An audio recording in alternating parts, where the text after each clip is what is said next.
ദൈവനാമത്തിന് മഹത്വം. ഏകീകരിക്കപ്പെടുകയും ഒന്നാക്കപ്പെടുകയും ചെയ്യുന്നത്. 1 കൊരിന്ത്യർ 12 അധ്യായം അതിന്റെ 13 വചനം. യഹൂദന്മാരോ യവനന്മാരോ ദാസന്മാരോ സ്വതന്ത്രരോ നാം എല്ലാവരും ഏക ശരീരമാകുമാറ് ഒരേ ആത്മാവിനാൽ സ്നാനമേറ്റും എല്ലാവരും ഒരേ ആത്മാവിനെ പാനം ചെയ്തുമിരിക്കുന്നു. പരിശുദ്ധാത്മാവ് നമ്മെ ഒരേ ശരീരത്തിലേക്ക് കൊണ്ടുവരുന്നു എന്ന് പൗലോസ് എഴുതുന്നു. യഹൂദർ ഗ്രീക്കർ എന്ന സ്ഥാനത്തിലും അടിമ സ്വതന്ത്രൻ എന്ന സ്ഥാനത്തിലും ഏകീകരിച്ച് ഒന്നാക്കപ്പെടുന്നു. ഇവിടെ ജ്ഞാനസ്നാനം എന്ന വാക്കും പരിശുദ്ധാത്മാവിന്റെ അഭിഷേകം എന്നീ വാക്കും എടുത്തു പറയേണ്ടവയാണ്. സ്നാനം നമ്മെ ഏകീകരിക്കുന്ന അനുഭവങ്ങളിലൂടെയും പരിശുദ്ധാത്മാവ് നമ്മെ ഒന്നാക്കുന്ന ഇടങ്ങളിലുമാണ് ഇരിക്കുന്നത്. പെന്തക്കോസ്ത് നാളിൽ പരിശുദ്ധാത്മാവ് എല്ലാവരുടെ മേലും ഇറങ്ങി വന്ന് അവരെ ഒന്നാക്കി തീർത്തു. അപ്പോസ്തല പ്രവൃത്തി 4 അധ്യായം അതിന്റെ 32 വചനത്തിൽ ഇപ്രകാരം എഴുതപ്പെട്ടിരിക്കുന്നു: വിശ്വസിച്ചവരുടെ കൂട്ടം ഏക ഹൃദയവും ഏക മനസ്സുമുള്ളവരായിരുന്നു. തനിക്കുള്ളതൊന്നും സ്വന്തമെന്ന് ആരും പറഞ്ഞില്ല. സകലവും അവർക്ക് പൊതുവായിരുന്നു. ഏകീകരിക്കപ്പെടുകയും ഒന്നായി തീരുകയും ചെയ്യുക എന്നതാണ് ഈ തിരുവചനത്തിന്റെ വിവരണം. 2 കൊരിന്ത്യർ 5 അധ്യായം അതിന്റെ 18, 19, 20 വചനങ്ങളിൽ നിരപ്പിന്റെ ശുശ്രൂഷയും നിരപ്പിന്റെ ഉപദേശവും ദൈവം നമുക്ക് നൽകിയിരിക്കുന്നു. എഫേസ്യർ 2 അധ്യായം അതിന്റെ 14 2 കൂട്ടർ ഒന്നാക്കപ്പെടുന്നു. അവർ യഹൂദന്മാരും ജാതികളുമാണ്. ഇരുവർക്കും മധ്യ ശത്രുത്വം എന്നൊരു മതിൽ ഉണ്ടായിരുന്നതായി പൗലോസ് എഴുതുന്നു. യേശു നമ്മുടെ സമാധാനക്കാരനായി തീർന്ന് നമുക്ക് സമാധാനം ഉണ്ടാക്കുവാനുള്ള ശിക്ഷ അവിടുത്തെ മേൽ വന്നതിനാൽ ആ ശത്രുത്വം എന്ന മതിൽ തകർക്കപ്പെട്ടു എന്ന് എഴുതിയിരിക്കുന്നു.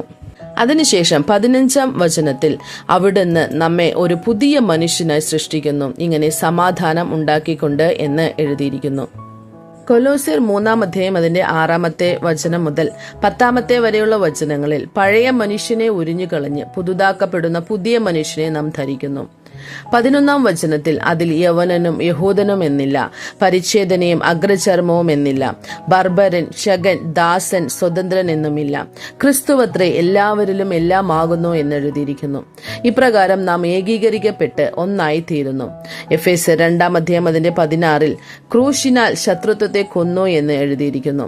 ശത്രുത്വം അല്ലെങ്കിൽ പക എന്ന വേർതിരിവിന്റെ മതിലിന് ജീവനില്ല. എന്നാൽ ഇവിടെ ശത്രുത്വം ഒരു ദുഷ്ടമൃഗത്തെ പോലെയാണ് കാണപ്പെടുന്നത്. അതിനെ നാം കൊല്ലണം. ശത്രുത്വം എന്ന മതിൽ എന്നത് അവർ ശത്രുക്കളായി തന്നെ തുടരുന്നതിനെ കാണിക്കുന്നു.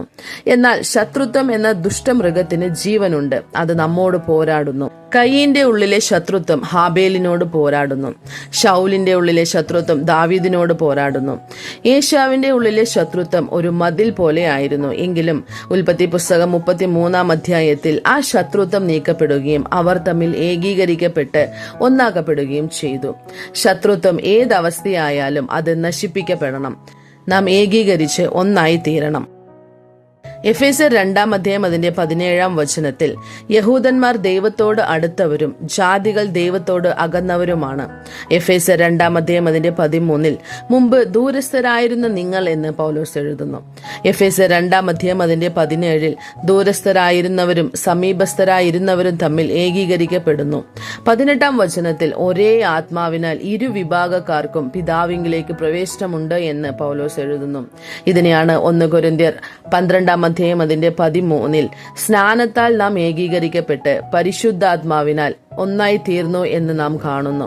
എഫേസ്യർ 2 അധ്യായം അതിന്റെ 19 മുതൽ 22 വരെയുള്ള വചനങ്ങളിൽ ഒരേ നഗരമെന്നും ഒരേ ഭവനമെന്നും ഒരേ കൊട്ടാരമെന്നും ഒരേ ദൈവാലയമെന്നും ഒരേ ദൈവനിവാസമായി ഒന്നിച്ച് പണിയപ്പെടുന്നു എന്നും പൗലോസ് എഴുതുന്നു. അവയവങ്ങൾ പലതാണ്, എന്നാൽ ശരീരം ഒന്നത്രേ. 1 കൊരിന്ത്യർ 12 അധ്യായം അതിന്റെ 12 ശരീരം ഒന്നായിരിക്കുകയും അതിൽ അവയവങ്ങൾ പലതായിരിക്കുകയും ശരീരത്തിലെ അവയവങ്ങൾ പലതായിരുന്നിട്ടും ശരീരം ഒന്നായിരിക്കുകയും ചെയ്യുന്നത് പോലെ തന്നെയാകുന്നു ക്രിസ്തുവും എന്ന് എഴുതപ്പെട്ടിരിക്കുന്നു. ദൈവം തന്റെ ഇഷ്ടപ്രകാരം അവയവങ്ങളെ ക്രമീകരിക്കുന്നു. 1 കൊരിന്ത്യർ 12 അധ്യായം അതിന്റെ 18 ദൈവമോ തന്റെ ഇഷ്ടപ്രകാരം അവയവങ്ങളെ ശരീരത്തിൽ വെവ്വേറായി വെച്ചിരിക്കുന്നു എന്ന് എഴുതിയിരിക്കുന്നു. 1 കൊരിന്ത്യർ 12 അധ്യായം അതിന്റെ 25 ശരീരത്തിൽ ഭിന്നത വരാതെ അവയവങ്ങൾ അന്യോന്യം ഒരുപോലെ കരുതേണ്ടതിനായി ദൈവം കുറവുള്ളതിന് അധികം മാനം കൊടുത്തുകൊണ്ട് ശരീരത്തെ കൂട്ടിച്ചേർത്തിരിക്കുന്നു. ശരീരത്തിലുള്ള പല അവയവങ്ങൾ തമ്മിൽ പരസ്പരം പോരാടുകയോ ചെയ്യുന്നില്ല. 1 കൊരിന്ത്യർ 12 അധ്യായം അതിന്റെ 26 അതിനാൽ ഒരു അവയവം കഷ്ടം അനുഭവിക്കുന്നു എങ്കിൽ അവയവങ്ങളൊക്കെയും കൂടെ കഷ്ടം അനുഭവിക്കുന്നു. ഒരു അവയവത്തിന് മാനം വന്നാൽ അവയവങ്ങളൊക്കെയും കൂടെ സന്തോഷിക്കുന്നു എന്ന് എഴുതപ്പെട്ടിട്ടുണ്ട്. ഇവിടെ എല്ലാ അവയവങ്ങളും ഒന്നിച്ച് കഷ്ടം അനുഭവിക്കുകയും ഒന്നിച്ച് സന്തോഷിക്കുകയും ചെയ്യുന്ന ഒരു കാഴ്ചയാണ് നാം കാണുന്നത്.